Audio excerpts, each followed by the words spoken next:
Lucas capítulo 5, você que tem a sua Bíblia, pode abrir comigo, só que nós vamos ler só o versículo 9. Lucas capítulo 5, versículo 9. Só para a gente fechar aqui algumas colocações. Ontem nós só fizemos a análise do texto. Diz assim o verso 9. Pois que o espanto se apoderara dele e de todos que com ele estavam, por causa da pesca que haviam feito, né? Muito bem. Essa é a primeira parte que nós estaremos tratando. Explicamos já aí ontem essa questão do verbo ensinar, certo? E nós vamos ficar nessa outra parte do verso 5. Muito bem. Percebam que ontem nós falamos sobre esse capítulo, não fizemos as colocações finais, eu quero só fazer as colocações finais e depois estaremos partindo para o outro texto. Vocês observaram o poder do ensino, falamos ontem o que é logos, é claro que no texto está no acusativo, objeto direto, né? Logon, e o outro texto, rema, no verso 5, nós falamos que é a palavra falada. Naquela época, vocês ouviam que as pessoas diziam assim, não diga rema que o milagre acontece, porque eles diziam que o segredo estava no rema, que era uma palavra poderosa, a palavra dita. Mas a palavra rema, ela vem do logos, que é a palavra que Cristo ensinou. Então, o segredo não está naquilo que você pronuncia, o segredo está naquilo que você obedece. Todo o sucesso de um pastor, todo o sucesso de um ministério está na obediência, não está naquilo que você sabe, naquilo que você estuda. Porque se eu tiver apenas isso, não vai trazer crescimento para mim. Em João 17:3, Jesus diz assim, e a vida eterna é esta, que te conheça a ti só, único Deus verdadeiro e a Jesus Cristo a quem enviaste. Perceba que os judeus, eles possuem os oráculos divinos, os judeus possuem a Torá, os judeus possuem até mesmo a Cabala ou a Cabalá, que é o lado misterioso deles. Eles possuem tudo isso. Mas o segredo não está no conhecimento daquilo que você possui. É claro que Francis Bacon, ele vai dizer, saber é poder. Ele vai trazer essa colocação, mas é um poder que você manipula para as suas circunstâncias. Isso estava presente no empirismo, está presente também no racionalismo. Quanto mais você sabe, mais você pode administrar. Na obra O Príncipe de Maquiavel, ele falou mais ou menos isso. De você conhecer para usar de malandragem, para usar de artimanha. Então, esse tipo de conhecimento ele pode ser prejudicial.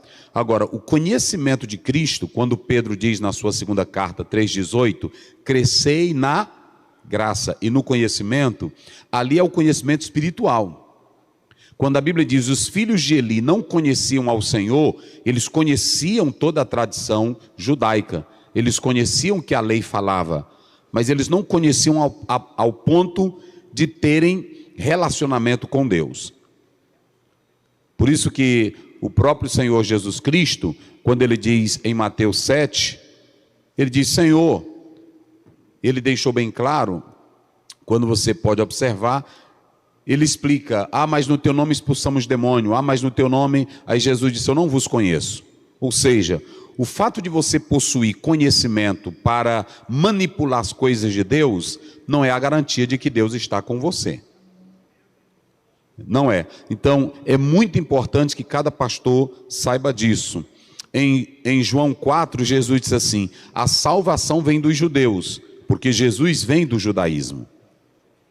Mas perceba que Paulo vai dizer que não é verdadeiro israelita quem nasce do judaísmo, e sim quem nasce da fé na palavra. Então, como nós estamos falando para pastores, é muito importante que às vezes nós pastores nos arrogamos nos nossos títulos e na nossa posição hierárquica. Mas é bom que se lembrem todos que nós não temos, ou que Deus não tem, capacitação de títulos, não. Jürgen Roloff, em uma obra que ele escreve, ele mostra que a palavra apóstolos, ela é resultado de uma autoridade pelo bom trabalho, pelo bom caráter e pela afinidade dos apóstolos que tinham com Cristo. Então nunca veio da igreja, ouçam bem isso, nunca veio da Bíblia a ideia de uma hierarquia padronizada. Não, senhores, quando a igreja conhece apóstolos, esse verbo apostelei no infinitivo, na verdade foi pela tradição do respeito que a comunidade tinha por aqueles que foram escolhidos por Cristo. Mas não de forma deliberada, de dizer assim, aqui está o doutor fulano de tal apóstolo. Não, senhores. Primeiro que todos esses títulos na Bíblia, poimém, pastor, arquê, um chefe, ou então apóstolos,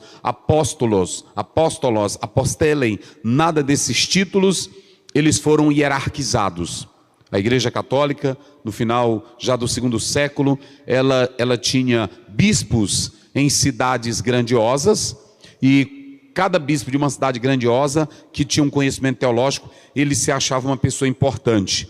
Então, quem era de cidade maior, era reconhecido como uma pessoa mais importante. Daí, a palavra bispo, ela passou a ter uma figura de alguém que liderava diversas cidades.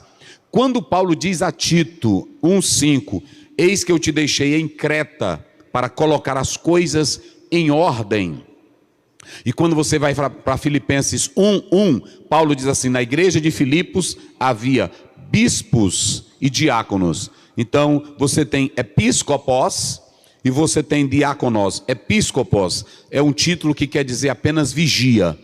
O pastor de uma igreja, ele é apenas um vigia do rebanho. E sabe quem é que diz isso muito bem? O apóstolo São Paulo em Atos, lá no capítulo 20, a partir do versículo 28 e 29. Pastoreai, poimem do grego. Quando ele usa essa palavra pastoreai, ele está dando uma ideia rural. Ele está dando uma ideia campestre. Ele está dando uma ideia de um trabalhador que sofre com as ovelhas. E na verdade, esse era um dos títulos preferidos de Paulo. Paulo gostava muito desse título. Então, pastoreai o rebanho de Deus que há entre vós. Mas ele diz também, vigiai. O Senhor vos constituiu bispos. Ali bispo é um vigia. Então, todas essas nomenclaturas que elas foram surgindo, elas entraram no meio nosso. E onde é que está a autoridade pastoral? A autoridade pastoral não está no título. A autoridade pastoral está no caráter de Cristo que há em você. E quando a igreja te vê como um homem que ama, que cuida e que zela do rebanho. Então é muito importante. Aí o Jürgen Roloff, ele diz que a tradição, a igreja, por ver o modelo dos cristãos, ver o modelo dos apóstolos, a igreja passou a respeitar a liderança por causa do caráter que havia em Cristo Jesus. Nunca foi uma imposição, nunca foi. Então, e por que eu estou dizendo isso? Eu vou ser bem claro com os senhores, eu não estou aqui para fazer agenda, eu não vivo de agenda, eu vivo da igreja. Eu não estou aqui para ganhar dinheiro, não prego por dinheiro. Eu estou aqui por uma missão, que nós temos que rever urgentemente, todos nós, a nossa forma de liderar. Nós estamos tendo algumas pessoas na internet que estão contra dízimo, contra pastor, contra a igreja. Altamente. E são pessoas que buscam conhecimento no original, em vários idiomas. Esse dia estava desfazendo do livro de Gênesis, baseado na tradição de Gilgamesh e do acadiano. E eu estou me dedicando nisso para poder refutar essas coisas. Então nós temos uma gama de pessoas na internet que elas 24 horas batem dízimos, 24 horas batem oferta, 24 horas batem pastor. E agora a onda não precisa você ir para a igreja, 24 horas eles estão dizendo.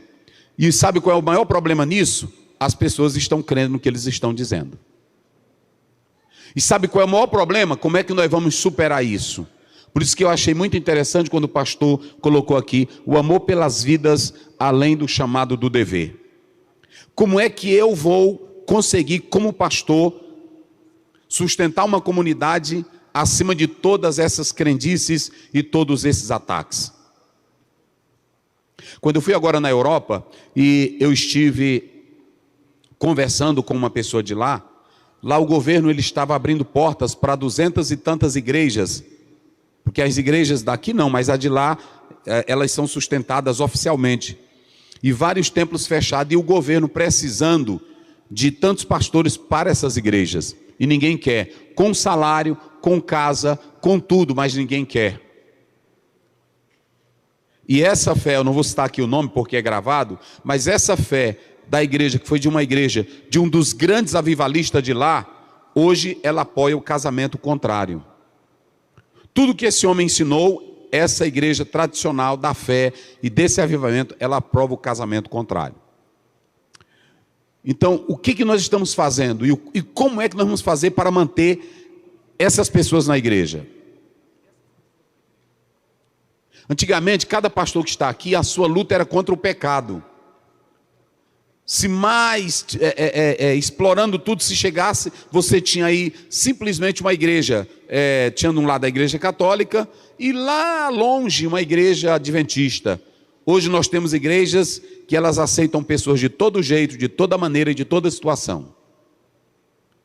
Além disso, nós temos problemas culturais que até a nossa teologia passada, ela não tem resposta para isso. Como é que nós vamos dialogar esses problemas?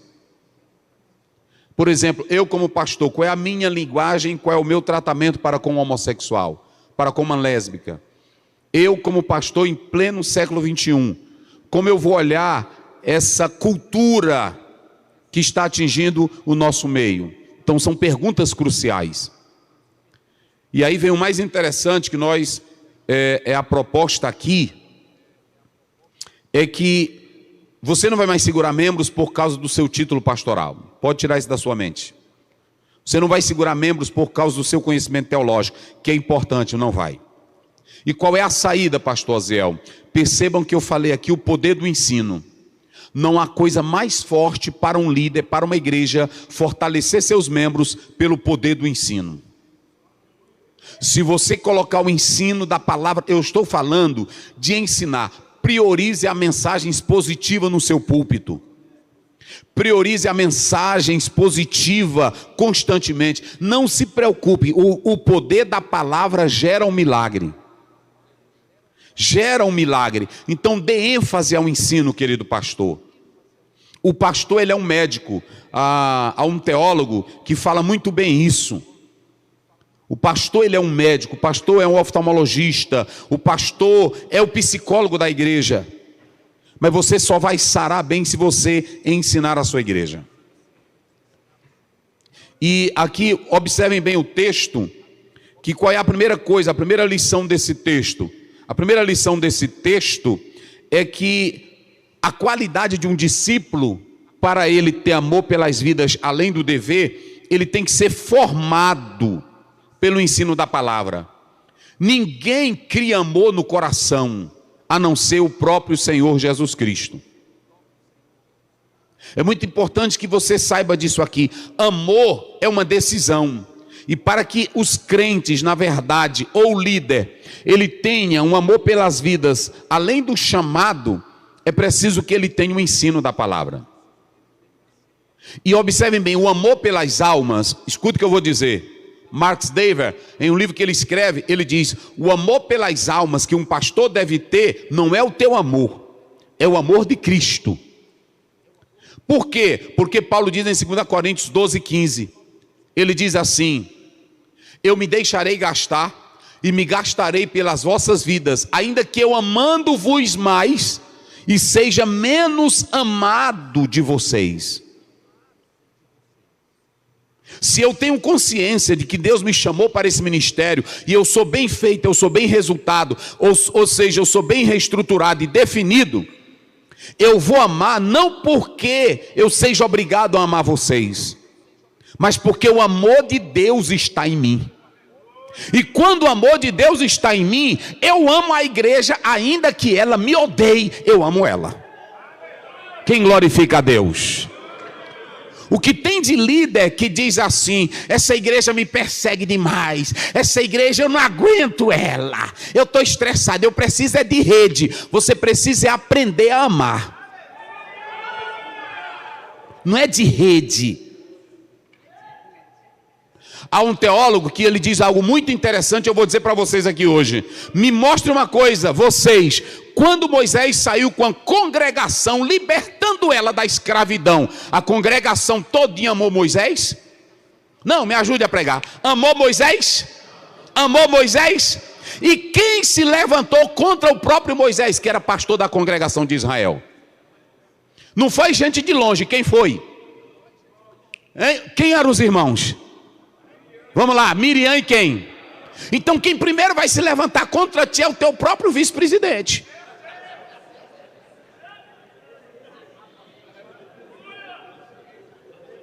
Claro que estou falando isso no contexto geral, não é daqui. Eu estou falando no contexto geral.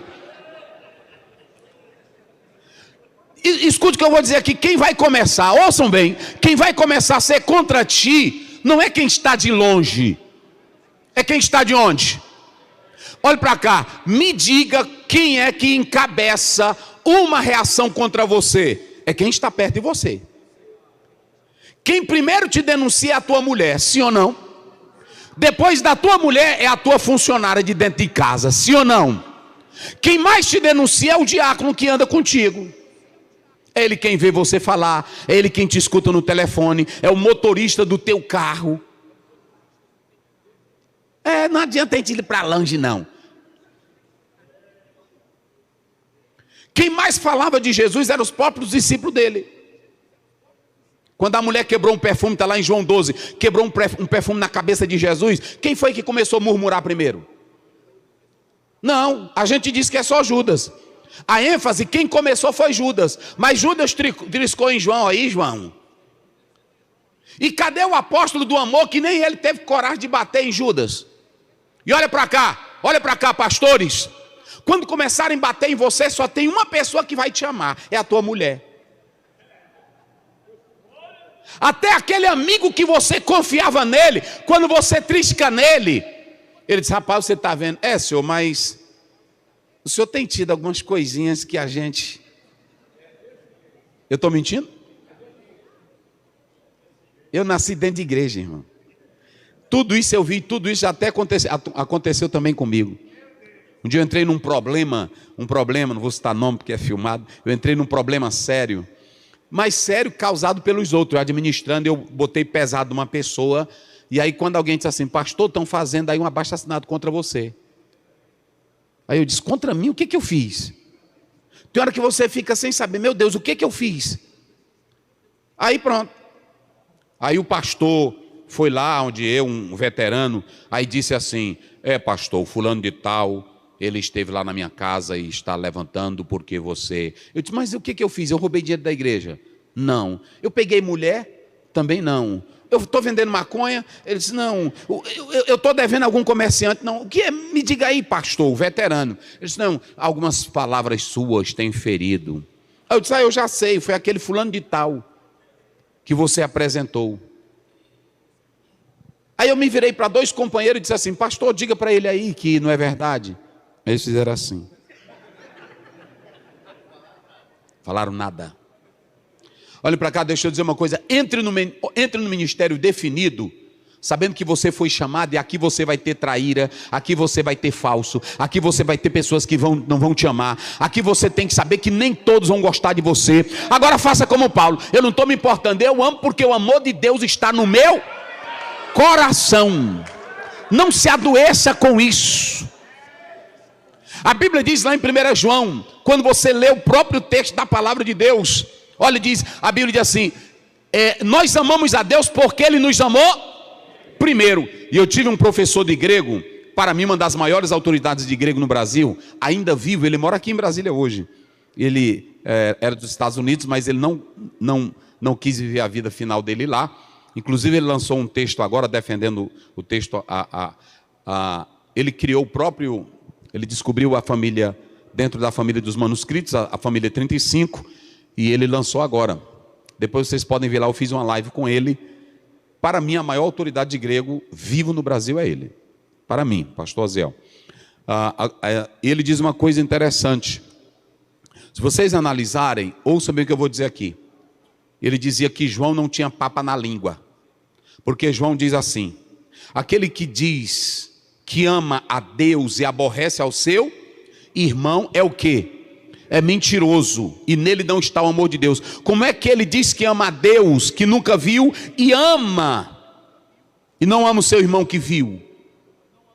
Ouçam o que eu quero dizer para vocês. Paulo diz assim: eu vou amar vocês. Olha, pastores, eu vou amar vocês, e eu não vou só amar, eu vou acabar minha vida por vocês, peça ruim. Está na Bíblia ou não está? Está na Bíblia, gente. É porque tem pastor que fica: eu entrei no ministério, eu estou decepcionado. Porque tu quer. Porque quando Jesus te chamou, Ele não te chamou para dar água fria nem água de coco. Ele te chamou para tu morrer. E Paulo vai dizer em Atos 20, 24: eu não tenho a minha vida como preciosa, contanto que eu cumpra com alegria a carreira e o ministério que eu recebi do Senhor. Um dia desse uma irmã me ligou e aí disse assim: pastor Zé, o senhor dormiu depois daquele negócio que o senhor sofreu ontem? Eu disse: dormi. Ela disse: mas como? Eu disse: porque eu já sei que Deus já me colocou nisso para isso, irmã. Senão tu não vai dormir.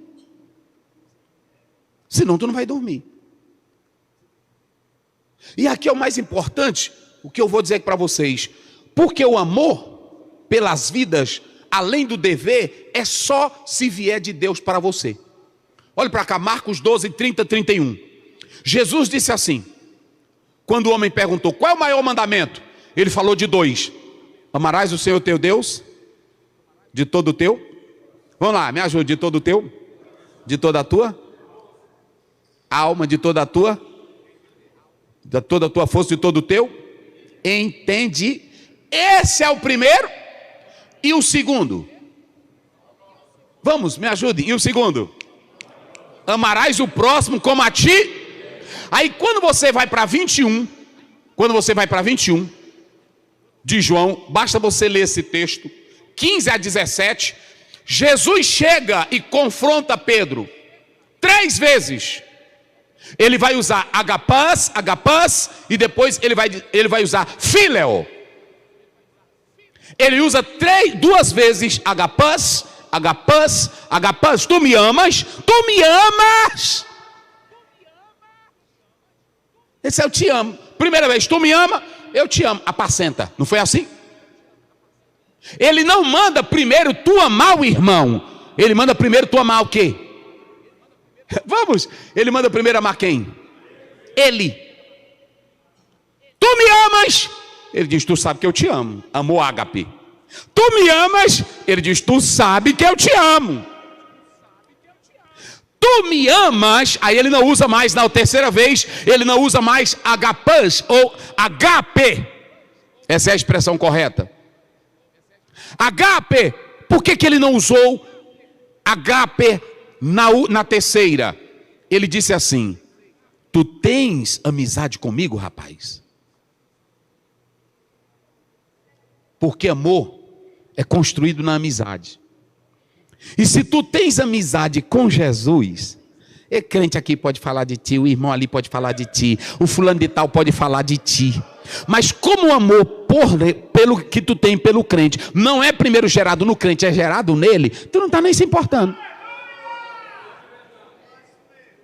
Quem glorifica a Deus? Aí sabe como é que tu vai viver o ministério? Paulo era consciente, ele dizia: eu tenho temores por dentro, eu tenho temores por fora. E ai de mim, porque ainda pesa o cuidar da igreja e dos falsos irmãos. Olha a estrutura espiritual de Paulo. Temor de fora, judaizante, era o diabo, era o cão. Aí temor de dentro, problema da igreja. E ele dizia: eu ainda luto com os falsos. Mas quando você vai para 2 Timóteo 4,7, Paulo olha para trás e diz: eu combati o bom, acabei a carreira, e agora eu estou só me aguardando A coroa da justiça. Então, por que o teu amor tem que começar com Cristo? Porque vai se desencadear o amor por Cristo, gera amor pela igreja, gera amor pelos irmãos. E quando ferirem você, o teu amor não está no irmão, o teu amor está em Cristo. E o amor em Cristo é o amor sobre todas as coisas. Aí Paulo, observe bem, Moisés foi ser pastor da congregação que ele libertou. Porque às vezes nós somos pastores de uma igreja que outro pastor assumiu, que outro pastor, ninguém está escravo mais. Moisés foi pastor de uma igreja que ele tirou da escravidão. Olha, irmão, não era negocinho velho não, era milagre. Milagre de Moisés não era milagrezinho de dor de cabeça e nem milagre assim. Diga aqui o que é que você está sentindo. Eu fui curado aqui na hora que eu cheguei aqui. Não. Milagre no dia de Moisés, ele batia na terra, aí dizia, vem piolho, aí vinha piolho.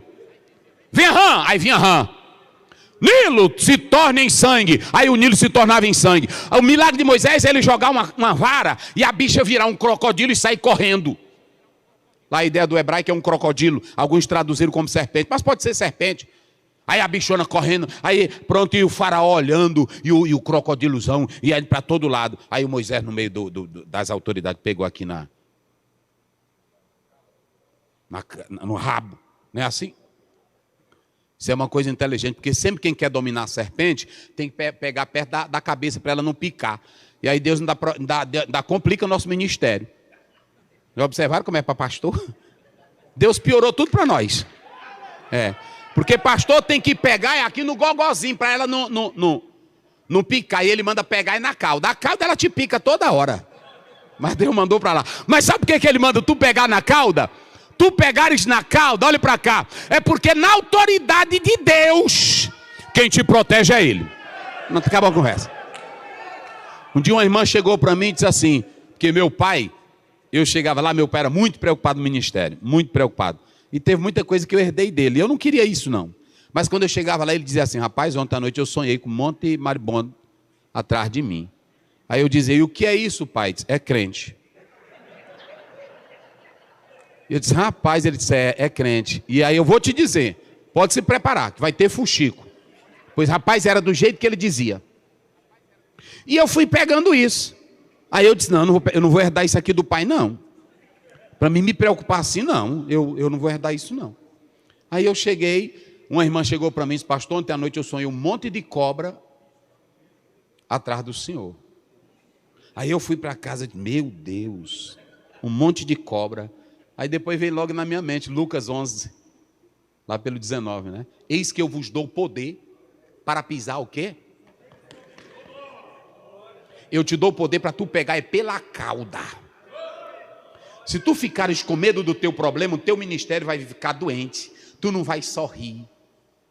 Paulo era tão tranquilo com o ministério dele que ele disse assim, eu disciplinei um cabra ruim aí que estava pegando a madrasta, não foi assim? Eu até me senti mal, mas eu estou logo dizendo aqui para vocês que eu quero, antes de ir, já está com o problema resolvido, que eu quero chegar aí para me alegrar com vocês. E eu pergunto, vocês querem que eu vá com amor ou com vara? Decidam. Está na Bíblia ou não está?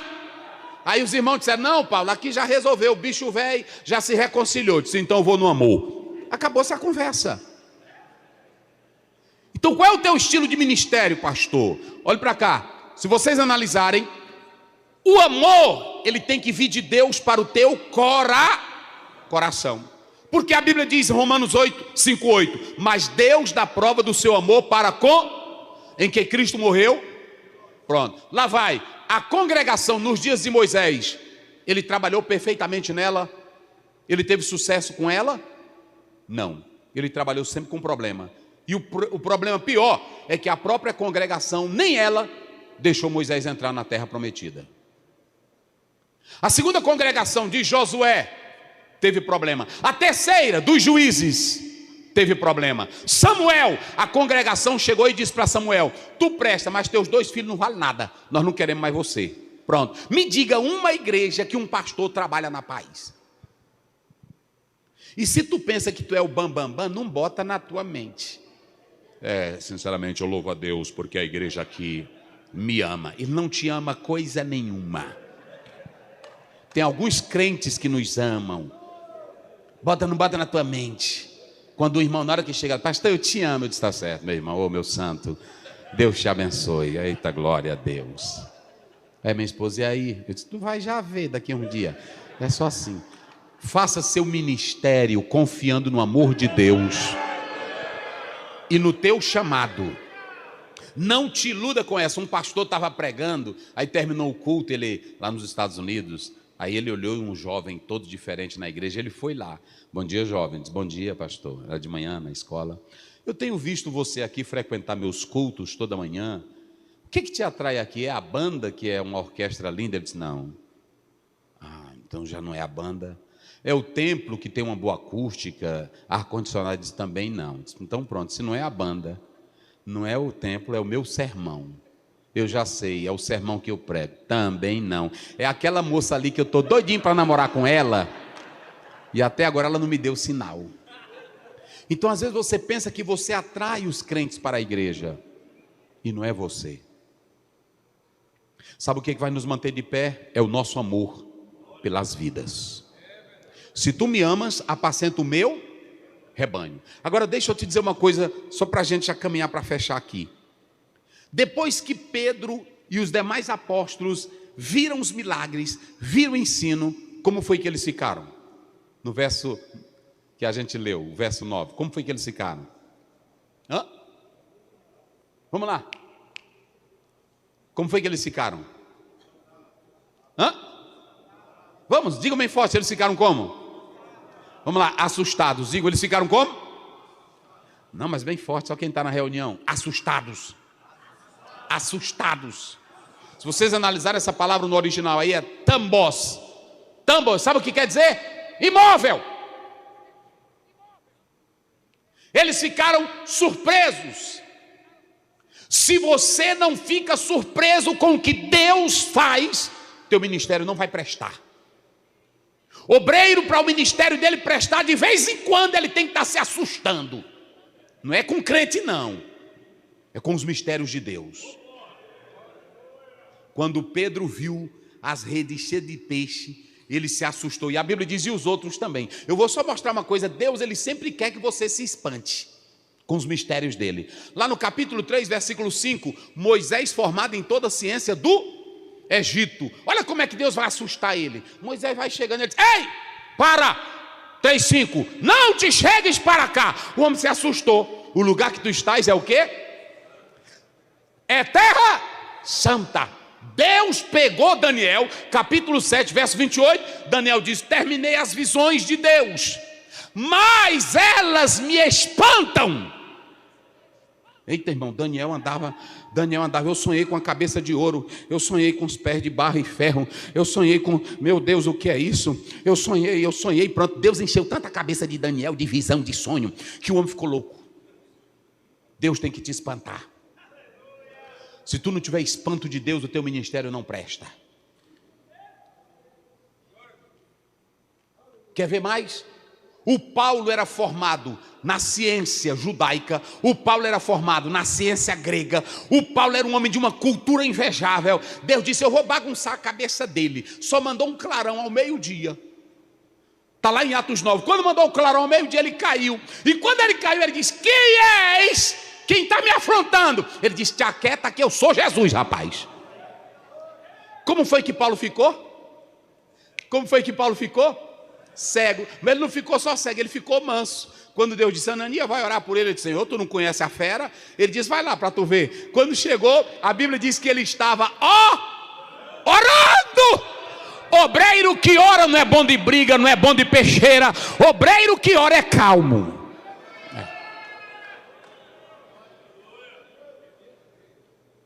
Deus já te espantou com alguma coisa, irmão? Deus já te assustou com algum negócio? De vez em quando tu tem que estar assustado. Não é com coisa de crente não. Deus tem que te assustar com os mistérios dele, para saber que ele está pertinho de ti. A Bíblia diz em 2 Coríntios 12, Paulo diz, eu conheci um homem, não sei se no corpo, não sei se na carne, não sei se no espírito. Ele foi arrebatado até o terceiro, e lá viu coisa que nenhum mortal é digno de ouvir assim. Deus ainda te assusta. Deus ainda te desperta pelas madrugadas. Sabe o que vai manter um ministério de pé, de um pastor, de um obreiro nesta época? É isso aqui. Então ouçam bem aqui.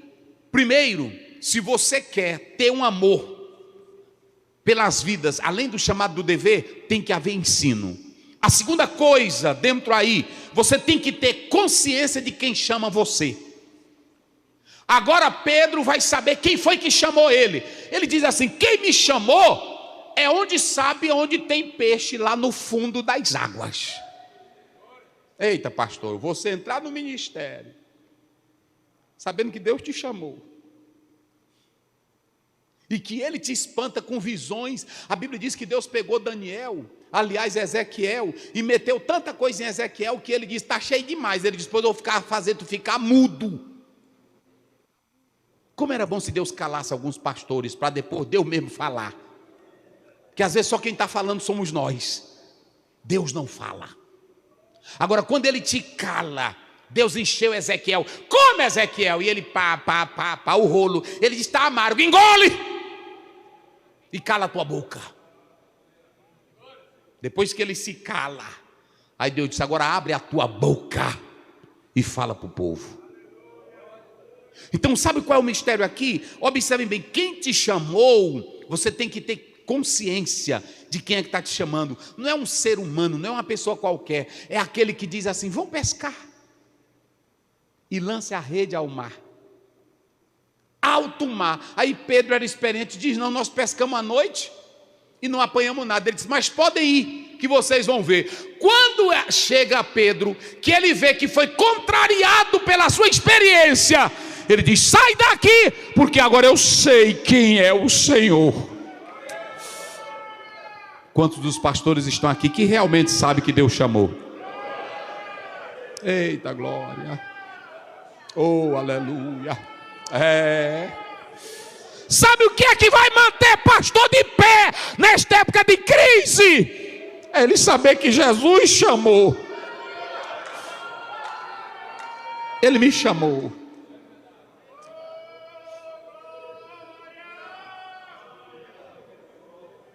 Pode falar mal de ti, pode dizer que tu é um babão, pode dizer que tu anda atrás de dinheiro, disseram de Paulo, pode dizer. Agora, quando tu sabe quem te chamou,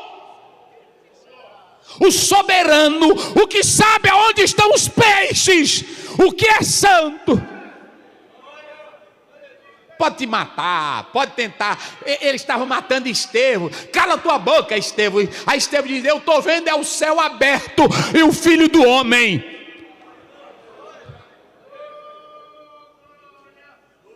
Eita, meus irmãos, é pesado. É pesado. E a terceira coisa vai depender da nossa resposta.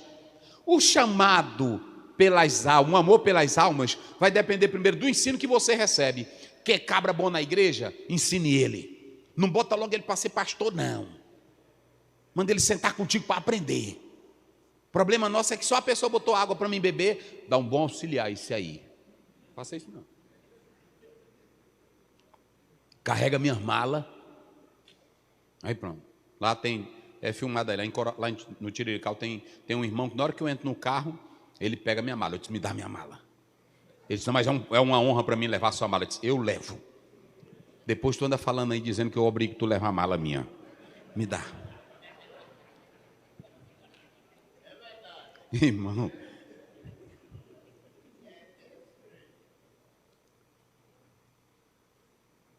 Ele disse: mas eu quero levar. Eu disse: olha, uma vez foi uma briga dentro do carro. Eu disse: rapaz, vou te disciplinar. Ele puxando: eu levo. Eu disse: não, deixa eu levar. Queridos, deixa eu dizer uma coisa aqui para finalizar. Vocês estão vendo essa palavra discípulo? Vamos lá, o que é um discípulo? Me ajude, é bem simples, não é para testar conhecimento, é só para a gente já terminar. O que é um discípulo? Como é? É um aluno. Matetes é um aluno, é um seguidor. Olha para cá, as almas que entram aqui na igreja, elas devem me seguir ou seguir Jesus? Elas devem me seguir ou seguir Jesus? Vamos lá, me seguir ou seguir Jesus? Mas as próprias almas que entram aqui vão saber que eu também sigo quem? Lá vai. Discípulo é isso. Mas o discípulo é um aprendiz. Só que se eu seguir Mahatma Gandhi, eu vou seguir ele pelas ideologias, pela a força que ele tinha de um amor para criar paz. Se eu seguir Buda, vai ser pela filosofia oriental dele. Agora, se eu seguir Jesus, é pelo amor que Ele derramou na cruz do Calvário, é pela vida eterna que Ele me deu, é pelo céu que Ele me promete.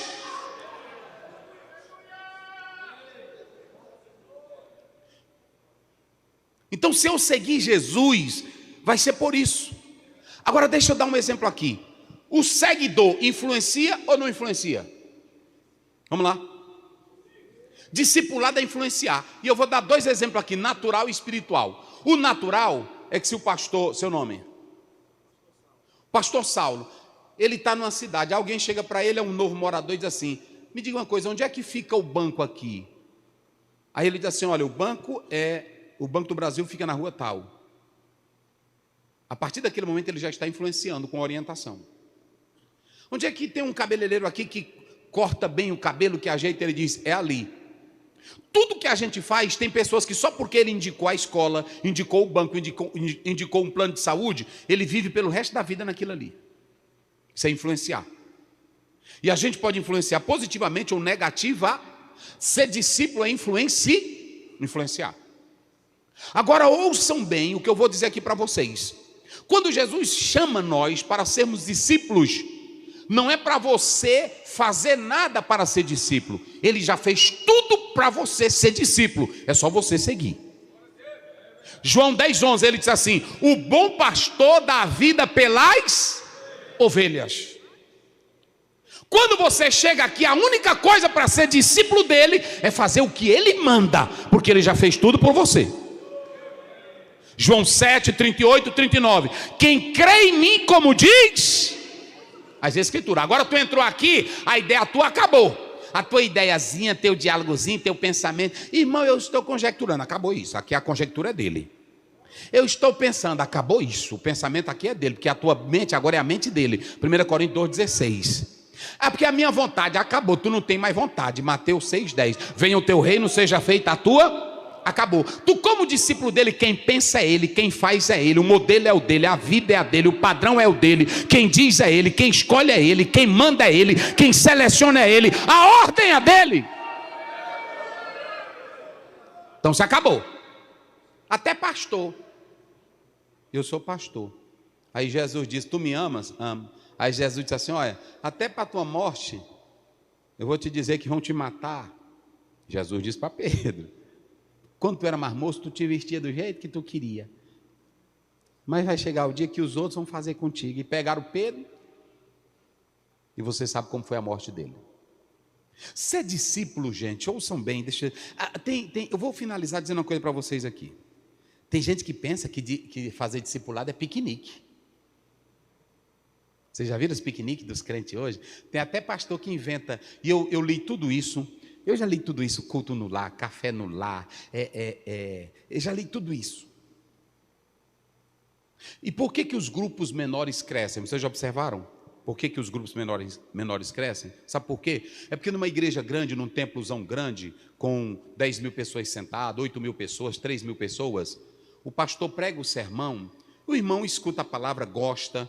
É por isso que tem um livro... esqueci agora o autor, que ele diz: cuidado só com os seus sermões, porque só o seu sermão hoje não vai resolver o problema. Se eu prego um sermão dia de terça-feira na Assembleia Geral, no culto geral, eu prego um sermão, todos os crentes escutam, mas nem todo mundo eu estou alcançando com os seus problemas particulares.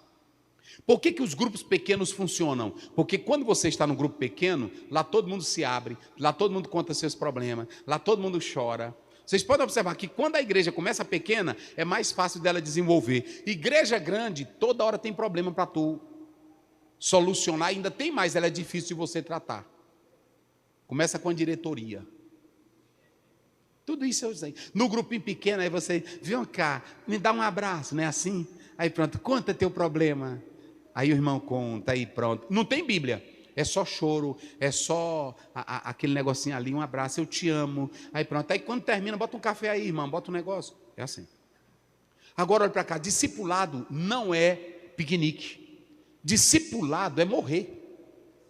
Jesus disse em Mateus 16, 24, 25, ele diz: quem quiser vir após, faça o quê? Negue-se a si, toma a sua e o quê? e segue-me. Ser discípulo é morrer. Agora, o grande problema é que nós estamos fazendo hoje do discipulado um piquenique. Como é o piquenique? Amor, admiração, louvor por Jesus, mas sem confissão de pecado.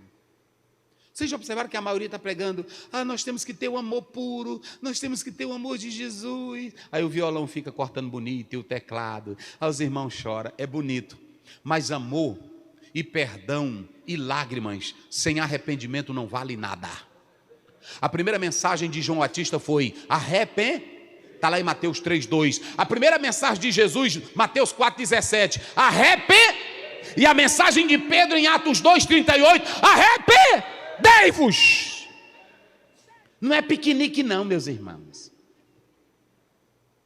Eu estou entendendo, tem teus traumas. Tem pastor hoje que ele age como um psiquiatra, ou como um psicólogo, ou como... Dave Hunt diz, cuidado pastor, você vai matar suas ovelhas simplesmente com a tua psicologia. Aqui é ensino de Jesus, e ensino de Jesus é Bíblia. Para fazer discípulo só se for o ensino dele. Irmãos, quando Jesus disse, já que vocês agora sabem quem sou eu, sabe quem é que está chamando vocês? Eu chamo vocês para serem pescadores. Ou seja, ele diz assim agora vocês podem atender o chamado. Por que podem atender o chamado? Não coloque no ministério. Olhe para mim aqui agora. Dietrich Bonhoeffer, ele diz assim, não coloque pessoas que apenas têm intelectualidade. Elas não vão funcionar. Porque intelectualidade sem Cristo não vale nada. Coloque pessoas que tenham intelectualidade, mas primeiro que conheçam a Cristo que o chamou para a obra. Tem irmão que ele é o seguinte, ele vai para a escola dominical, para o culto, aí quando o pastor termina de pregar, ele fica, irmão, o pastor ali, eu fico pensando, essa igreja era para eu dirigir ela, porque o pastor não tem esse conhecimento. Hoje, domingo, você viu a mensagem dele? É o intelectual. Agora, o intelectual que ama a Cristo, ele vai olhar para aquele pastor e vai dizer, o pastor é um homem de Deus, e é um momento que Deus escolheu ele ali, e eu fui chamado para ajudar ele na obra do Senhor Jesus. Então a diferença a Bíblia diz que quando eles conheceram a Jesus, quando eles conheceram quem estava chamando, eles deixaram a rede, eles deixaram a pesca. Resultado, eu quero te dizer hoje aqui, se nós estamos querendo ganhar no reino, por que Jesus ensinou nós perdermos para o reino? Se nós estamos querendo ganhar para o reino.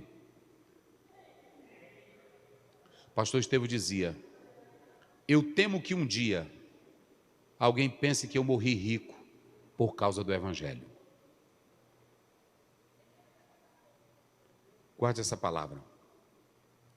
Eu estava ali na terra dele, Minas Gerais, e eu estava lendo um livro de um camarada espírita que ele terminou a vida dele e antes de morrer ele escreveu uma carta. Eu faço toda a doação de tudo que eu tenho, de tudo que eu vendi, de todos os meus livros, para os pobres, para os carentes, para os necessitados. Quem de nós hoje ousaríamos morrer doando tudo o que temos para a obra de Deus? Fique com essa palavra, que Deus te abençoe, em nome de Jesus. Vamos orar? Quero orar por vocês, quero orar pela sua vida, pastor. Pastor Zé, o senhor não tem temores? Tenho. O senhor não tem lágrimas? Tenho. O senhor não tem problema? Tenho. Só que você tem que saber quem é que te chama para esta obra. Eu pergunto aqui aos senhores, todos acreditam que Ele cuida de nós? Quem acredita que Ele cuida? Então fique tranquilo. Fique tranquilo que Deus vai te guiar, Deus vai te orientar e Deus vai te abençoar. Coloque a mão no seu coração. Deus eterno, obrigado por esse momento feliz quando estamos na Tua presença. Que, ó Deus, o Senhor continue abençoando a SEADIF, abençoando os pastores. e que eles possam compreender que discípulo de verdade se faz só com o ensino. Discípulo de verdade é aquele que entende quem está chamando para a obra. E discípulo de verdade não tem apego às coisas materiais. Nós não fomos chamados para sermos famosos. Nós não fomos chamados para sermos aplaudidos. Nós não fomos chamados para sermos honrados pelos homens. Nós fomos chamados para fazer uma missão em nome de Cristo. Que podemos correr o risco de perder a nossa vida por causa do Evangelho. Mas nós vamos continuar como Paulo, combatendo o bom combate, sabendo que a vitória vem do Senhor Jesus. Continua com esta convenção, continua com esses pastores, ministra a cura pelo teu Espírito Santo. Quem veio aqui abatido, quem está aqui com um problema, com aquele irmão, pai, que persegue teu filho 24 horas, é um Alexandre, é um Demas, mas que o Senhor guarde teus filhos na autoridade do Espírito Santo, fazendo a obra como convém. Da vitória te pedimos em nome de Jesus.